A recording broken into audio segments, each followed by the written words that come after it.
सत साहेब, मेरा नाम करण दास है। मैं नेपाल से हूँ। जो लोग मुझे देख रहे हैं, पूरी दुनिया के लोगों को सत साहेब। मैं संत रामपाल जी महाराज का शिष्य हूँ। मेरा परमेश्वर, मेरा गुरुदेव संत रामपाल जी महाराज है। उन्हीं की कृपा से, उन्हीं की शिक्षा दीक्षा से अभी फिलहाल वर्तमान में चल रहा हूँ सत साहेब।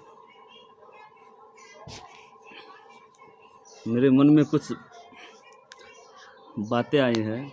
मुझे तो हिंदी अच्छा से बोलने नहीं आता है, तभी मैं बोल रहा हूँ। मेरे मन में कुछ बातें आई हैं, वो मैं आप लोग के सामने शेयर करना चाहता हूँ आप लोग से।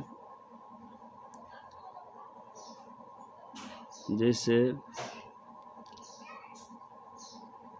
अदालतों में कानून की देवी की मूर्ति होती है और उस पे उसकी आँख पे पट्टी बांधी जाती है, यानी कि जिसको हम और आप लोग अंधा कानून बोलते हैं।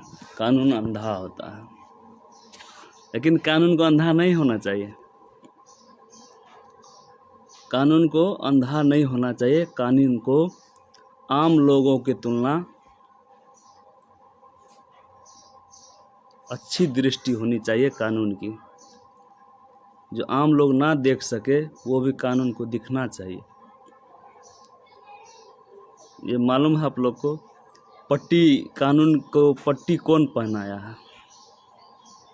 तो कानून बनाने वाले लोगों ने पट्टी पहना दिया, जबकि कानून की आंखें खुली रहनी चाहिए, चौकन्नी रहनी चाहिए, पट्टी बंधी नहीं रहनी चाहिए। अब समय धीरे धीरे आ रहा है। संत रामपाल जी महाराज की कृपा से बहुत जल्द मेरे मन में ये बात उपजा है जो मैं आप लोग से बता रहा हूँ। बहुत जल्द या 2-4-5 साल के अंदर ही ये कानून की पट्टी खुलने वाली है और कानून की देवी सबको देखेगा। आँख में पट्टी बंधे नहीं रहेगा। और जितने भी अदालत है, सब जगह से गीता जी को हटाया जाएगा, क्योंकि श्रीमद् भागवत गीता का अपमान यदि कहीं पर हो रहा है, सबसे ज़्यादा श्रीमद् भागवत गीता का अपमान यदि हो रहा है, तो वो भारत के न्यायालय में, भारत के भूमि पे हो रहा है। और गीता जी को पूरा विश्व मानता है, विश्व आदर करता है। लेकिन सबसे ज़्यादा उसकी यदि तौहीन हो रही है तो भारत की अदालतों में हो रही है।